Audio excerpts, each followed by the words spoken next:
So let's get into it.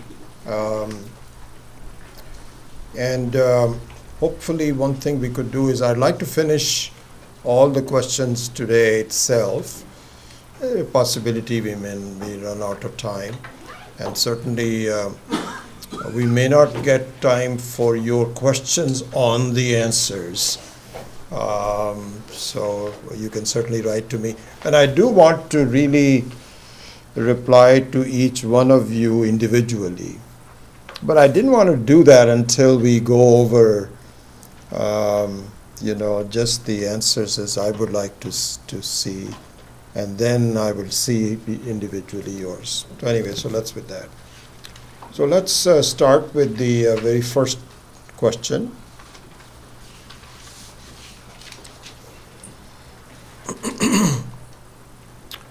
Do all human beings have a common goal in life, above all? And if so, what is it? This is an important thing to see. Yes, we all want unconditional freedom, unconditional happiness. This is the answer. And I think most of you really had said that. I haven't really read all of them, but I think the couple that I see, so there was no issue there. But the implication of this is a very important thing to see. It's not an easy thing to, it's an enormously important thing to see. You see, what happens is, right there itself is an indication of the presence of God. We don't go that far. We just say, oh, everybody wants to be happy, that's it. We don't think anymore. But we need to think more. And mature thinking is, what does it really mean? Here's what it means. Supposing there is no designer of the whole world. Everyone is just born on their own. And you come up with your own ideas on what you want to do. It won't be like this. It'll be chaos. The fact of the matter is that yes, there are differences in individuality and all of that. But within that, there is a common structure. And that common structure is the one which is given to you. The moment you are born, you start the quest to be unconditionally happy. It's given to you. And I think I say that here somewhere, that this shows that the creation is tops down, not bottoms up. This is an important thing to see. And the classical example of a tops down is that of an ocean which has the ability to create waves, different kind of waves. But it's not made up of waves. Like a house of bricks will be made up of bricks. So it will be a bottoms-up creation. And if the bricks fall down, then the whole house falls down. No, this isn't like that. The subtlety of what is given to you is already there. And I gave this example. This is very interesting. Swami Maheswaranji gave this example, and I could relate to it. When I joined HP, way back when in Hewlett-Packard, I slowly found out as I was working back in 72 that this is an unusual company because, and this is why I ended up staying there for 28 years. My kids used to say, Dad, what's wrong with you? Don't you want to get promoted and go to different places? And so I said, I'm happy. This is a wonderful outfit for me. Things may have changed now, but at that time, the culture was do the right thing and do it ethically. And no one you would tell us to say, did you do the right thing? Did you do it ethically? No, it was there as a prevailing wisdom. So is the unconditional freedom is a prevailing wisdom. It is there, all created by Ishvara. And you just have to just adopt it. You don't have to use it, and this is exactly the problem that happens. Even in HP, it's very possible that there were people who were doing things illegally and unethically. But that was an exception to the rule. So this is so the whole question about do we have a common goal has enormous implications if we really think about it. Okay, so that's question number one.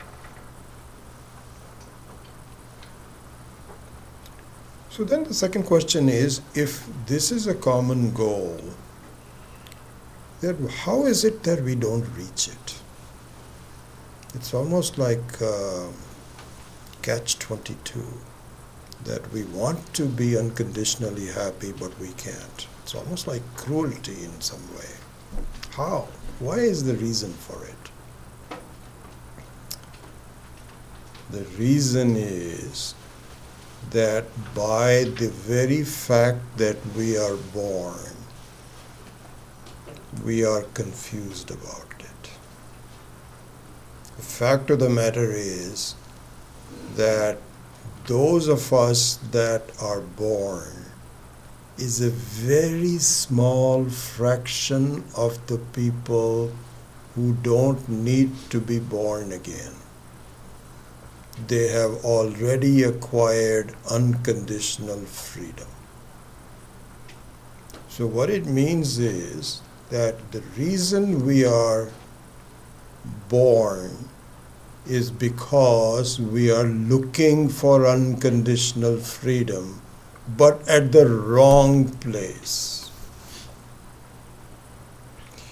So this is the implications of this are just enormous. And as we study more, we will clarify it. But the question is, why would this be possible? That you have the goal of unconditional freedom and yet is very difficult to achieve. How is it that possible? So it is said that, listen, this is the only way to have an intelligent creation in the world. What's the meaning of that?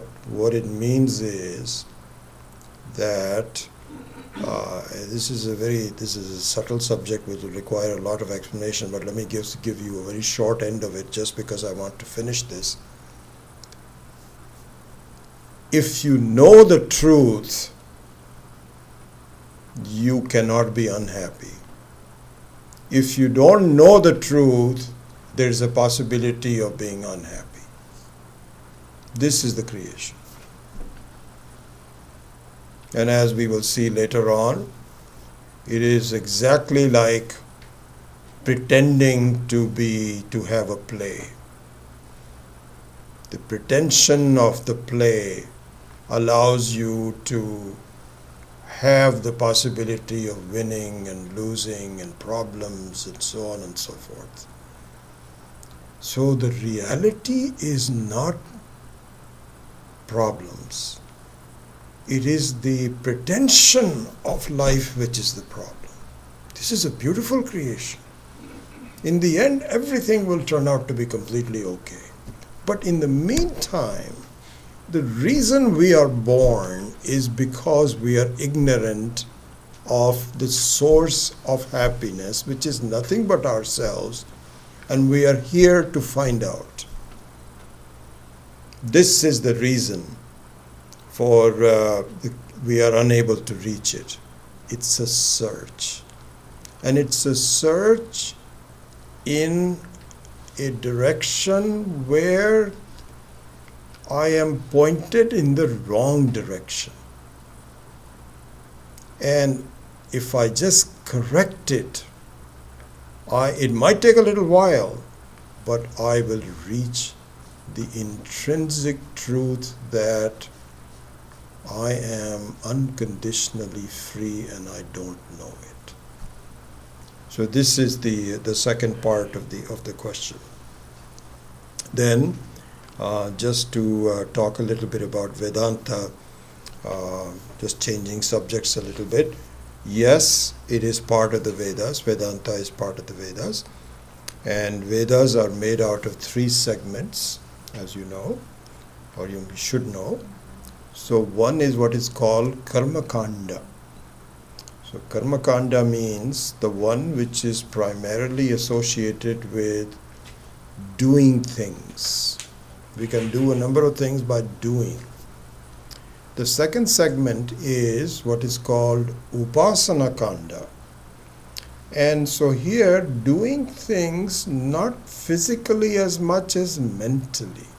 So all prayers are doing things but in a very subtle way.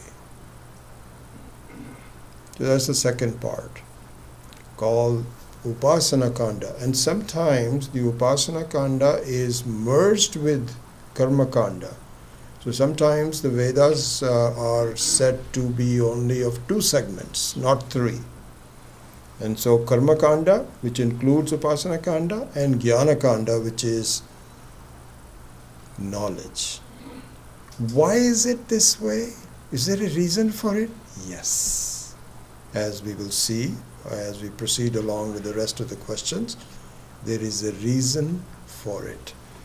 Now, one thing to say about this is that 80%, I think I have seen this breakdown somewhere, I don't remember exactly, 80% of the volume of Vedas is in Karma Kanda. 16% is in Upasana Kanda. And only 4% is in Vedanta, which is Jnana Kanda. Why? So it is said this, in fact I'll give you or for those of you that want to really get into this, a technical reason for it. The karma is what is called Purusha Tantra. And Jnanam is Vastu Tantra. What does it mean? Purusha Tantra means that karma is based on the doer. The decision of the person who is doing is called Purusha Tantra. It's based on the Purusha. So for instance, suppose you have to go to San Francisco. There's not just one way to go to San Francisco. It all depends on you. You can drive, you can take a bicycle, you can take 280, you can 101, you can go south first and go around and go to the East Bay, then go to San Francisco. There are infinite ways of doing that. And so similarly, Upasana Kanda also, there are various ways of doing Upasana. Jnanam, knowledge, is what is called Vastu Tantra. Vastu Tantra means that it is based on what is it that you want to know. You cannot say that I can take this as an apple. I can take it as a banana.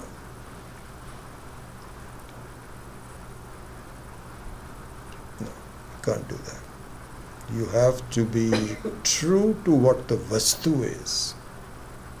So similarly, you don't need as many words. Yes, there are some clarifications necessary. But basically, as we say that there is, can you express what Vedanta says in one sentence? Yes, you can say that in one sentence. But it would be better to use enough sentences so that you are clear about what the Vastu is. Anyway, so this is the makeup of the Vedas. And so Vedanta is what's called Jnana Kanda. It has to do with the knowledge, and we will come back to it later on. Yes. So is there something which is unique about Vedanta? Is it one of many? Maybe. But we think there is something unique. And that is the possibility that we can achieve total freedom. Because really speaking, all of us, as we say, we want unconditional freedom. Unconditional freedom. I really enjoy walking down the street sometimes, and you find such an interesting scene where a toddler, maybe about a year and a half, maybe 2 years old, who has now become independently walking, struggle not to be told by the mother where to go. And the mother says, "No, you're crossing the street," and it cries. It's a funny scene. Nobody wants to be conditionally happy. Once you found out I can walk, I just want to let me go. So even though we want to be, the idea is you are unconditionally happy, not later. You don't have to go to heaven. That's a detour you don't need. If you want to insist doing it, do it, but you have to come back. Heaven is not a permanent. It is like Hawaii. It's exactly like what it is. And to go to Hawaii, you need a lot of money. And so to go to heaven also, you need a lot of punya. But the moment you go to Hawaii, is what happens. If you go for 1 week, first day you don't think about how many days are left. But at the end of the first day, you start thinking, wow, this is nice. I hope we can, oh my gosh, only 4 more days left. And then each day you're worried about when it ends. Heaven will be exactly like this. Why? Because it is based out of karma. Anything which is based on karma has an end. So this is not the answer, but what Vedanta says is you don't need to go to heaven. If you just understand who you are, you understand the full. This is the interesting thing. Our problems are because our inventorying is partial. We don't completely inventory who we are. I don't know, it's just one interesting thing was that there was this woman that goes to a Swami and says, "Swamiji, I'm very unhappy." Say, what's your problem? "I don't have much money. And everybody is so rich and they are all doing well, and I'm so poor, and I don't know what's happened to me," and so on. So the Swamiji says, no, that's not true. You are very rich. Don't you realize it? She says, no, Swamiji, you have no idea. I have $1,000 in my bank, and I don't know how long. Swamiji says, okay, I'll tell you what.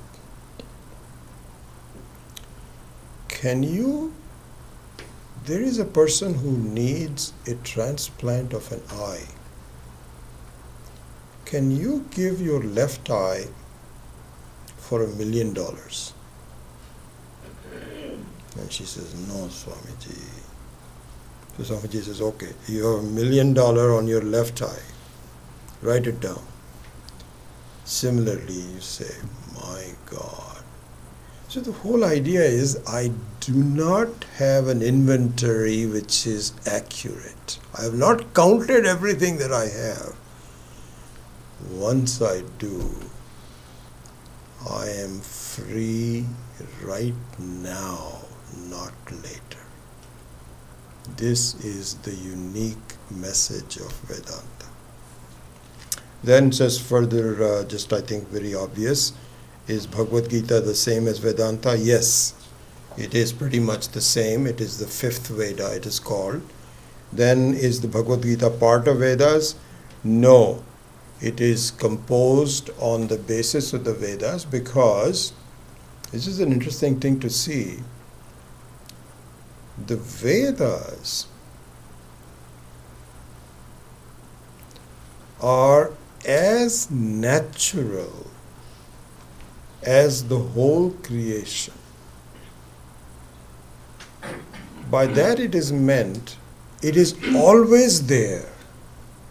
Like for example, in any creation, the space will always be there. The five elements, the space, the air, the fire, the water, and the solidity of the earth are always there. Wherever you go, it is very natural.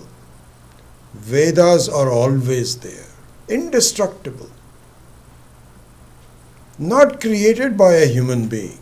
It is the very part and parcel of the whole creation, is the very wisdom of it. Here, just to spend a couple of extra minutes, there's a very beautiful analogy given by Swami Maheshananji. He says, Ishvara in a way created you, as the Bible also say, in the image of God. Very true, very identical to that.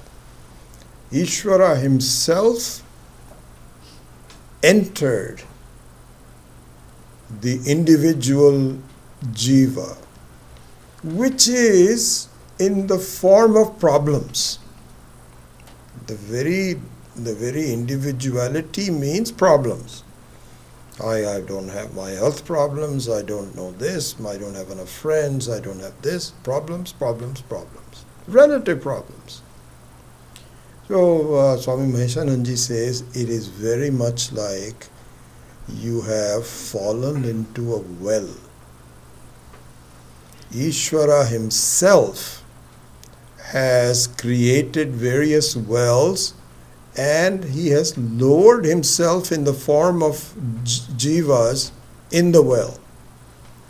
But the lowering himself in the well is very carefully done. It is like a well digger who lowers himself into the well, but has tied a rope around it that he can climb out of. So this is a temporary lowering, not a permanent lowering. And really speaking, there is a way through the wisdom. If you just follow the wisdom, you will find that this was just a play. Lowering into the well is just a play. You come right out. And so this is Vedas. The reason I'm saying that is this is Vedas, which is what is called in the Sanskrit Apaurusheya. Apaurusheya means not Purushajanya, which is not made by human beings. This is a natural part of it. Never will be destroyed. This wisdom is always there. However, from time to time, there has to be a recitation and interpretation of the importance based on individuals, culture, countries, and so on.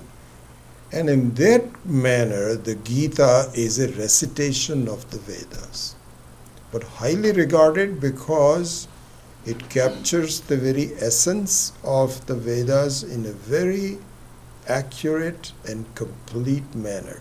And also another thing, the Vedas are really effective for people whose lifestyle are such that they are completely dedicated to it. They are sannyasis, they are swamis. Vedas, Bhagavad Gita on the other hand, is really meant for the active householders like you and I. But the essence is the same. There's no basic difference between them. Anyway, so that's the difference between. So this is what is called Smriti. So the Smriti is the Bhagavad Gita, and Shruti is the Vedas. Shruti means what is heard, and Smriti means how it is repeated. So that's what it is. Then in number 4, if the essence of Vedanta can be summarized in one sentence, what would that be? When I started doing this, I made a period and then I said, I can't do that. That means there are 2 sentences. So I had to reconstruct it. So it says, since each of us are basically already unlimited, immortal, but due to self-ignorance take ourselves to be limited, mortal. Thus, by removing this veil of ignorance, we can recognize our innate freedom and happiness. A long sentence, but technically still there because it's only commas, there's no periods anyway. So this is the essence of it. It says that, listen, it's not as though, this contains a lot of very important and interesting things. It's not as though you are mortal now and you can become immortal. That's not it is. Because I think we say that later on also. And maybe I can just point that out here. Immortality means infinity. You can never reach infinity by piling up large numbers. No matter how much you pile up, it is a large number, not infinity. That's exactly what happens in our lives, really, for speaking. You feel that, if I get, say, a master's degree I'll be happy. You get a master's degree, or you ask yourself, am I happy? No. I need to get a job that really fulfills my education. Okay, you got a job. Are you happy now? No, not quite. But the thing is that I'm not being appreciated. I need to be a big boss. Somehow or the other, you work all your life and you become a big boss. Are you happy? No, there are too many people to supervise that I cannot do exactly what I want. This goes on forever. You're piling up large numbers. Money, that's another very interesting thing. That if you could get lots of funds, would that be enough? Yeah, that will be enough. I get a house and so on and so forth. No. Nothing is enough. And so piling up large numbers is not infinity. We want to be unconditionally free, which means I want to be infinity. So it's a very funny construct in mathematics.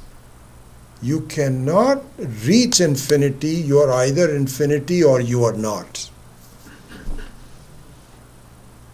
And we are infinity. We just don't know it. That's all. Anyway, so that is the essence of the of Vedanta. So then we go into deeper into the implications of this essence of Vedanta, that how is it possible that I am infinity. But before we go to how is it possible that I am infinity, I just introduce the concept of praptasya prapti, of the possession of the already possessed, gain of the already gained. How is that possible? Yes, we know many examples of that. I have my car keys in my inner pocket, and for some reason I don't feel it, and I keep looking for it outside, especially if you have these winter jackets that have so many different pockets. REI, you can have you can safeguard your pocket and your keys in one thing, inner pocket, and then it's possible. And really speaking, I don't have much hair, but if I had hair, I can put my glasses on the top. And really this has happened where I'm just looking at, have you seen the glasses? Especially these glasses that are so light, you don't even feel it. And the kids will say, Dad, what are you doing? You have it right on your head. So it doesn't happen that often, but it is possible that you can have something and not know it. Then the more important thing is the next example. Having a possession is one thing, but how is it that I have a mistake about myself, not about my possession? So the examples of this are not as prevalent, but this is the example that we should all be very well recognize and be familiar with, which is that a person who was entrusted the responsibility of taking care of all these kids who were swimming in the river was so concerned about it that he made a false count and did not count himself as the 10th person. So concerned about it. And this, by the way, is exactly, if you think that this is this is very indicative of our lives. Very indicative. Because our search for happiness outside is exactly the same way. Oh, I'm very busy, don't disturb me. Well, shouldn't you go to a Vedanta class? No, I don't want to go to a Vedanta class. What is there to do about that? I'm very busy. Busy with what? Some important things. I'm doing important things. I've got to do this, I've got to do that, and so on. If you tell the person, no, you don't need to do anything. You're okay. No, I don't understand that. This I don't, I'll talk to you later about it. But right now I'm very busy. This is exactly what happens. It's like this guy was saying, I am just counting. Maybe I didn't count it right. Let's do it from right to left. Then this person comes along and he says, what is your problem? Why are you wailing? So he says, don't disturb me. We are counting and so he's counting what? He says there were 10 of us and now there's only 9. One person is missing and we can't even figure out who is missing. But one person is missing. So a person looks at it, he says, oh my God, this is what the mistake. He says, stand in line. You are the 10th person. So this is an important thing to see. So what it means is that now, is the person who is counting, is he a fool? Is he a mentally retarded person? No. He is aware of the fact that I am an intelligent person. I have certain responsibility. But there is a certain aspect of the inventory which is missing. The same thing is true when we approach someone and say, who are you? The person says, why are you asking? It's very obvious. I am so many years old. I am an Indian or I'm a Westerner, American, and my name is so, this, I've studied this. These are the things. Are you done? Is there anything else? Yeah, I'm done. Yeah, that's it. Oh yes, I did take some classes in engineering also one time, medical science, this. Okay, my inventory is done. That's it. Are you sure? Yes. But here is the thing. The person may know himself or herself pretty well, but there is a certain aspect of himself which is missing. Because if you look at it, the search for answers in our life is all within the realm of mortality. This is an important thing to see. Nowhere, no matter what you do, whatever you are, whatever you are searching for, is all tinged under the realm of mortality. In whatever you do, there is not even a hint of immortality. Not possible even. It's like some fairy tale, we can say, immortality.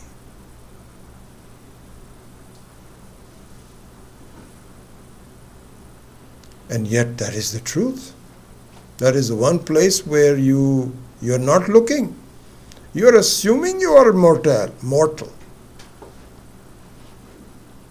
And you're taking that to be an absolute fact. Have you considered? No, it's not possible. But then are you not seeking immortality? Yes, I am, but I don't know what to do. So yes, now we can say, how is it that I can be wrong about what I am? This is an example which is worth thinking about and cultivating and eventually seeing the truth of in our own life. This is exactly what needs to happen. So then, proceeding it further, we saw the tools to achieve any gain, to achieve anything, to gain anything. What are my possibilities? What tools do I have? And so those are really speaking the two main tools: the power to do and the power to know. And I've added here, which is also true, that the human beings have been given a kind of a third subsidiary power which the animals do not have, because that evolution hasn't taken place yet. What is that? Ichha Shakti, the power to desire. Because the animals are programmed to just fulfill the destiny of their beingness. They don't think, from their behavior, we don't see them saying, wouldn't it be nice if I did this? Otherwise, they also have the two powers, the powers to know and the powers to do. The dog can say, I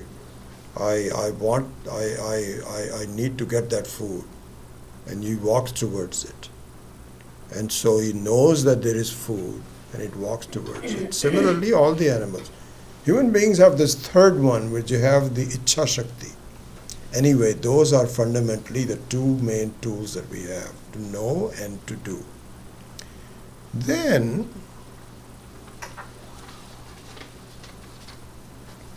How do we employ these two tools in our life?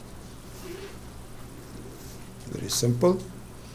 We ask for temporary gains, and we always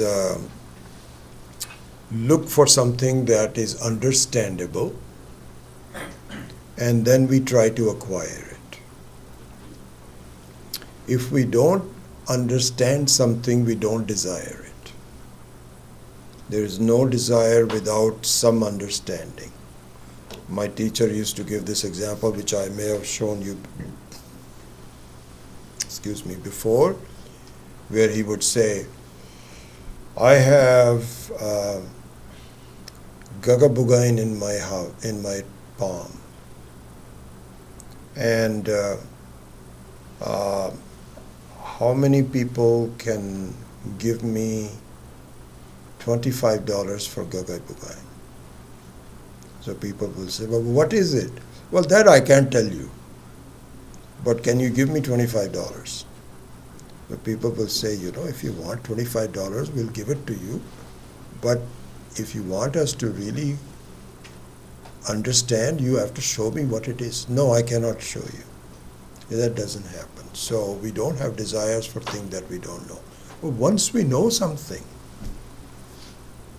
then we do something to go over it. This is how we do. But this is all under the realm of mortality. Even when I do something, even when I desire something, even when I know something, it is all within the definition of mortality. We know it is temporary. We don't know what else to do, but this is what I do. I just pile up small things until it leaves me, until, when we are worried about, Swamiji used to say this, he says, I really admire the Western culture, apart from the Indian culture. He says, I really admire how, he used to come to America, how the Americans just want to enjoy life and not really be worried about leaving money for their children or anything else. They just want to make sure that you have just enough money to the end of retirement, and just as you are ready to go, the last dollar has been spent. He says, this is wonderful. Now you look at the Indian system. Indian system will be, we keep on hoarding money, much beyond what we need. Then you ask somebody, hey, why are you doing this? See, I have 2 children. And I'm not sure how well they're going to do. So I have to leave something for them. Okay, leave something for them. You are still hoarding. You're not going to Hawaii, not enjoying. Why? Because no, I need to save some more. Why are you doing it? You see, each of the 2 children have 2 more children. This is exactly what happens. We keep on just not really spending anything at all. I have really lost my train of thoughts. So anyway, it is all through the realm of mortality. We can just extend it as much as we can. That's all we do. Then the important question, if the same tools are given to you, can you utilize it to gain immortality? Yes.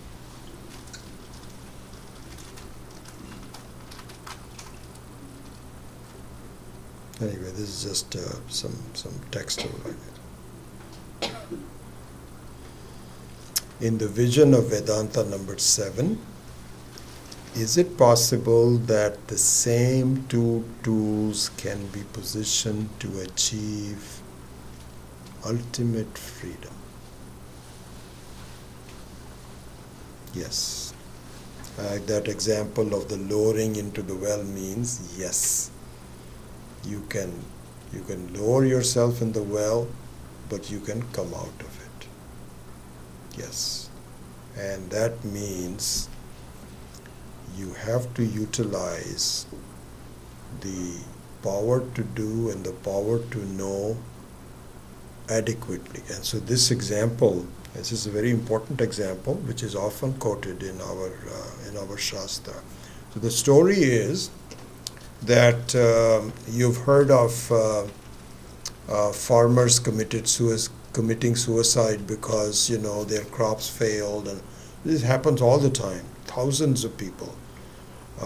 They work hard, and so this guy was in really bad shape. He was saying that everything is failing, and it's just a huge problem. I don't have enough money. I've got kids. How am I going to feed them?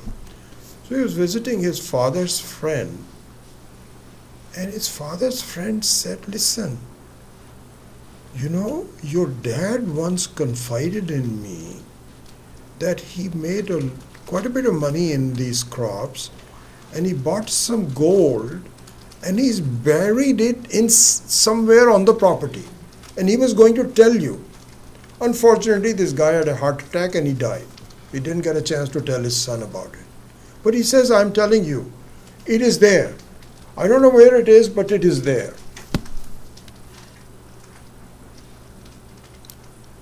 Now, the two powers that he has have to be deployed appropriately. How? He knows. How does he know now? Because this fellow that he was consulting with is a very, very good person. He's not someone who's flighty. He says, I'm telling you, your dad once told me in confidence that he's buried it and so on. So he believes in him. So here the Shraddha of the Shruti is very important. So the Vedas and the Vedanta is saying, I'm telling you, you have it. It's not as though try it or something like this. This is done. But you have to work for it.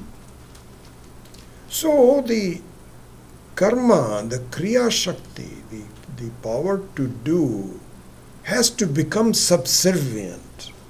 It has to be done very purposely so that the knowledge of what you're seeking can be unearthed. That's exactly what we have to do. There's some work involved. We all know it. Not as though the first time the teacher says, Tattvamasi, and it's all done. But the Tattvamasi, the fact that you are free, is not just a make-believe. It is a fact that you have to dig up and you have to find out on your own. So this is the deployment of the same two powers that we misuse. Why? Because we misuse it within the realm of mortality when the same tools can be done to gain immortality. This is the message of Vedanta.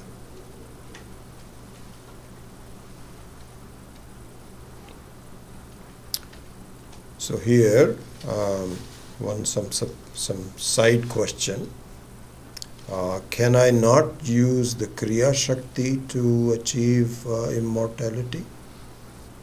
And in fact, this is not a theoretical question. This is exactly what most of the religions of the world espouse, including many of the Hindu, the Karmakandians, all say that if you pray, if you do rituals, if you do good, you will reach immortality, not now, but in later on after you die. They all say that. And others also exactly do the same thing. So we need to see the flaw. And this is the flaw we were talking about. You cannot reach infinity. Why? Because the karma is within the realm of mortality. And so the results also have to be within the realm of mortality. Can't do that. The Vedas would have said, yeah, try that. So therefore, the correction of the confusion about who you really are is the main thing that you have to do.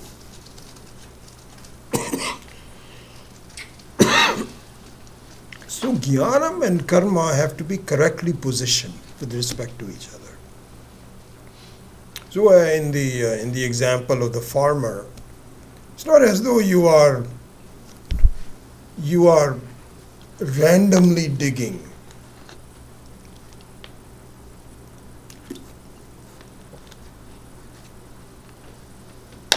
So the farmer has ability to dig. It's not as though you are randomly digging. It will be very purposely digging, based on the true words of, he's got just half an acre. It might take him a while. Where is the dig? But finally he will find it. So the karma is not possible. Oops.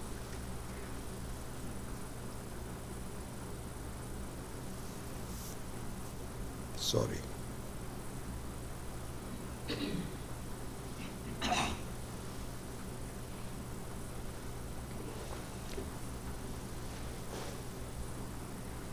So can knowledge help me achieve immortality? If so, how?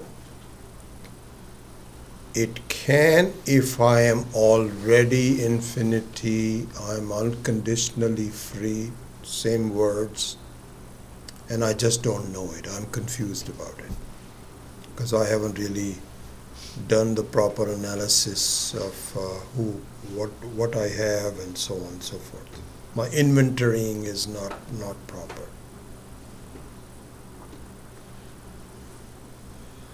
So one interesting aspect here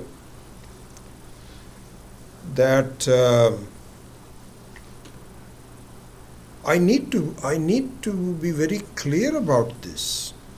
I won't undertake such an enormous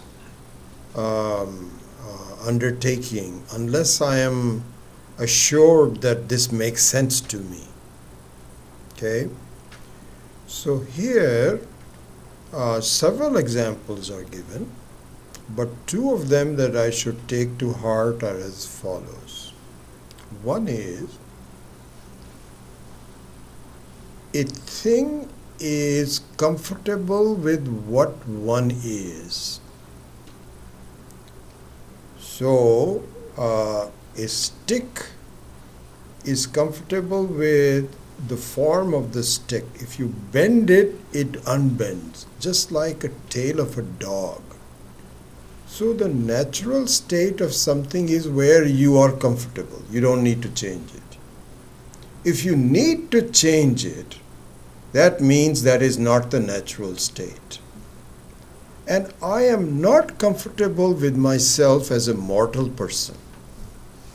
I try to become immortal, but I don't know how.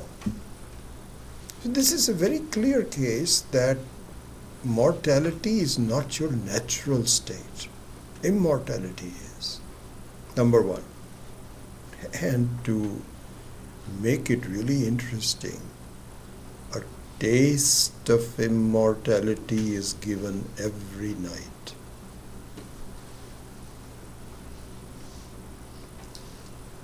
Immortality means no matter what problems you have, they do not bother you in deep sleep. If that was not to be the case, suppose immortality was not possible, it is just some pie in the sky kind of a thing, you could never be even temporarily immortal.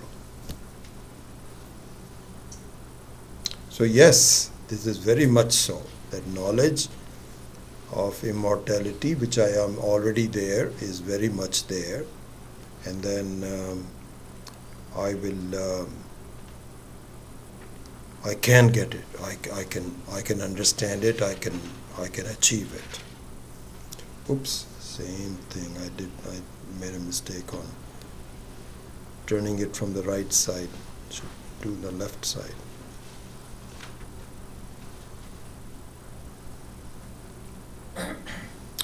So then the question is that the Kriya Shakti, the power to do, can it help in the process?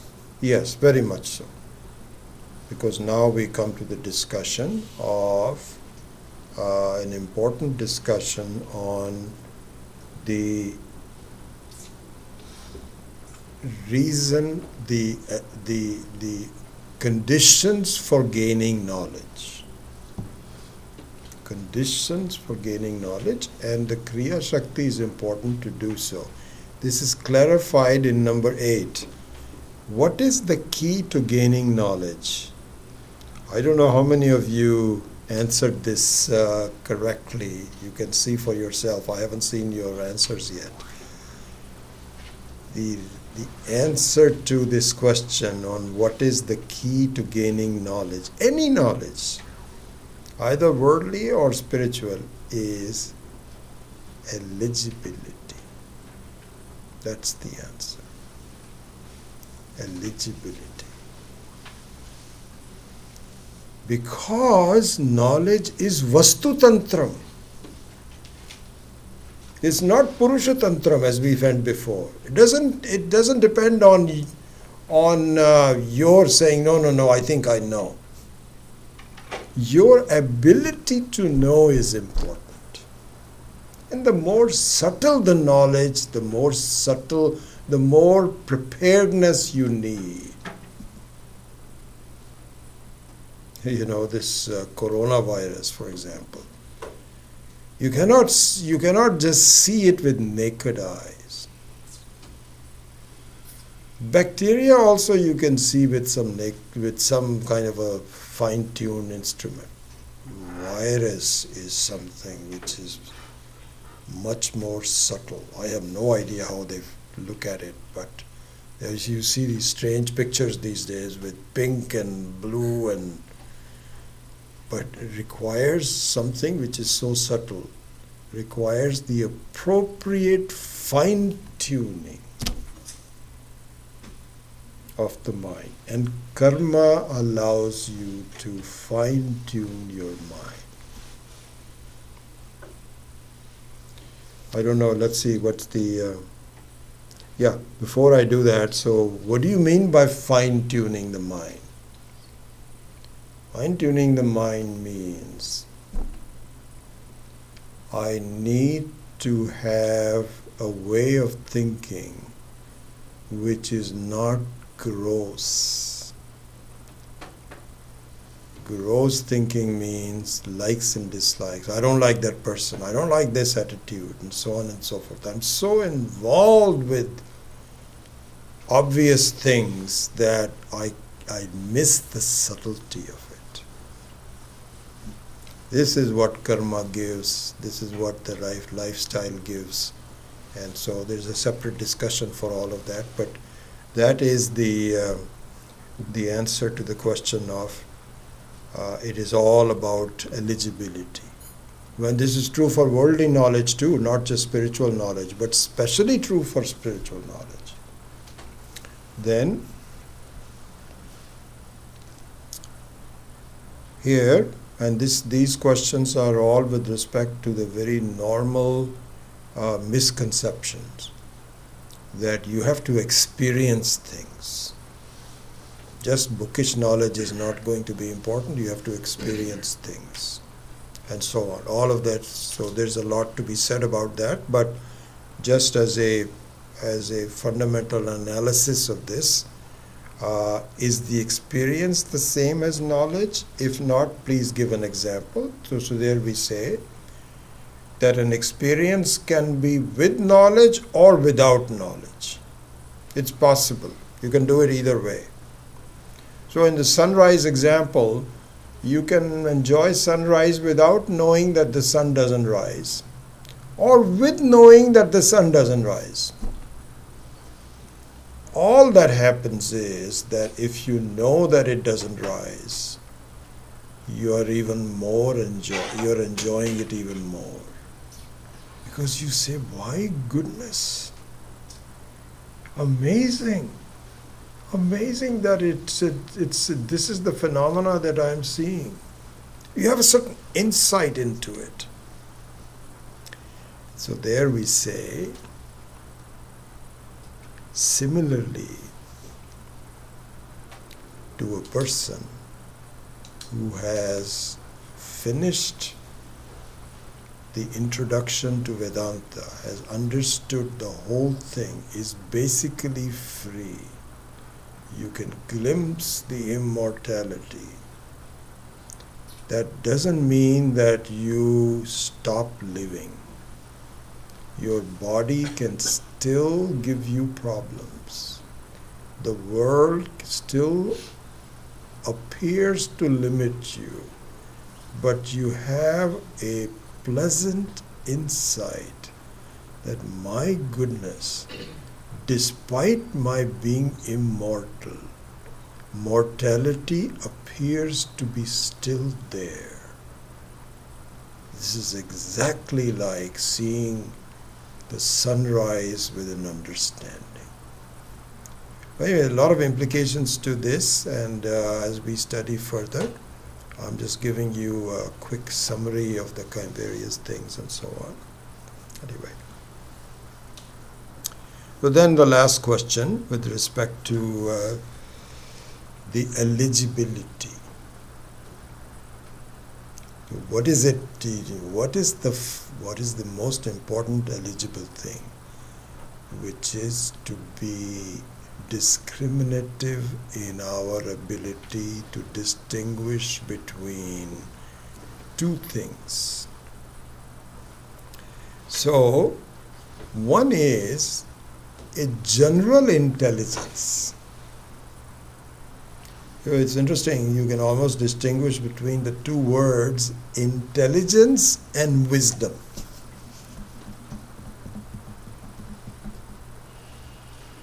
So intelligence would be where you just think in general about complicated subjects, like politics. There's a good example of that. People that can look at who is the best candidate for the times and this, that, or the other. You can argue and you can think about implications of that and so on. This is under the word vichara. So the vichara encompasses general intelligent thinking. Viveka is a very special form of the intelligence, which means wisdom. And wisdom of two things to be able to distinguish is very important. Why is that? Because my confusion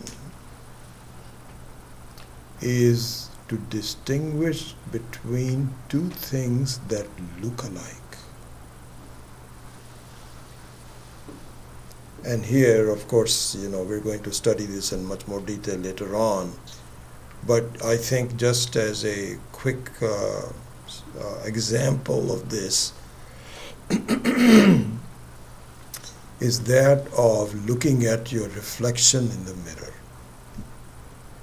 Because indeed, there is a point in time where a young toddler cannot distinguish that the reflection is not me. It gets confused. A young child should not be shown a mirror. It's very confusing. Animals are confused. But at some point in time, you can distinguish between a reflection and the real thing. So Viveka, this is a simple wisdom. And then we have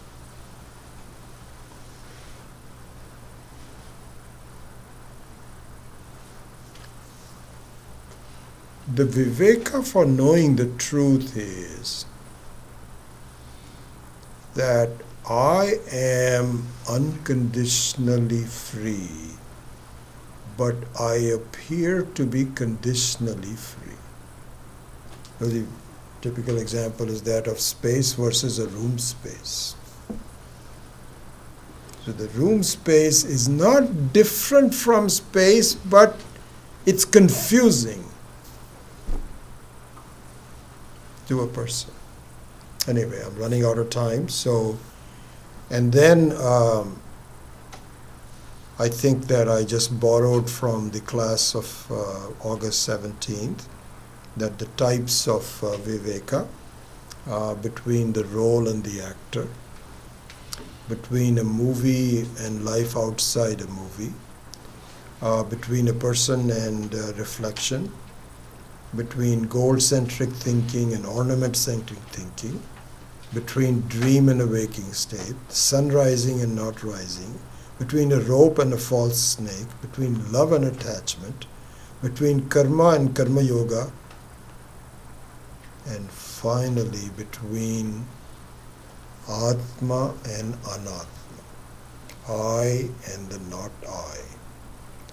So slowly tuning the mind to become more viveki is the essence of the understanding of the Vedanta. So with that, I close the class.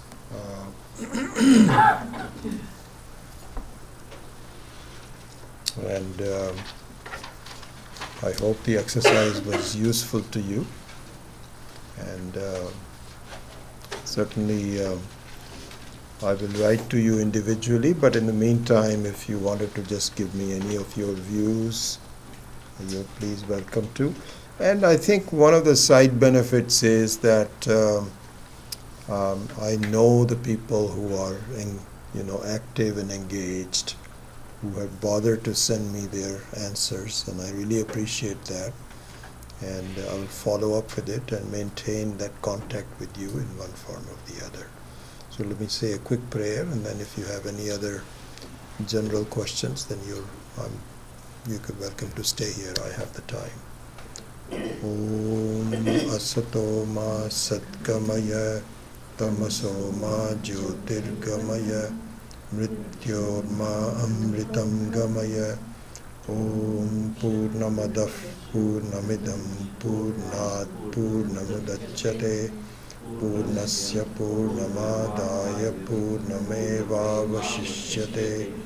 Om Shanti Shanti Shanti. Hari Om Shri Gurubhyo Namaha. Hari Om. Any questions or observations or any other ideas?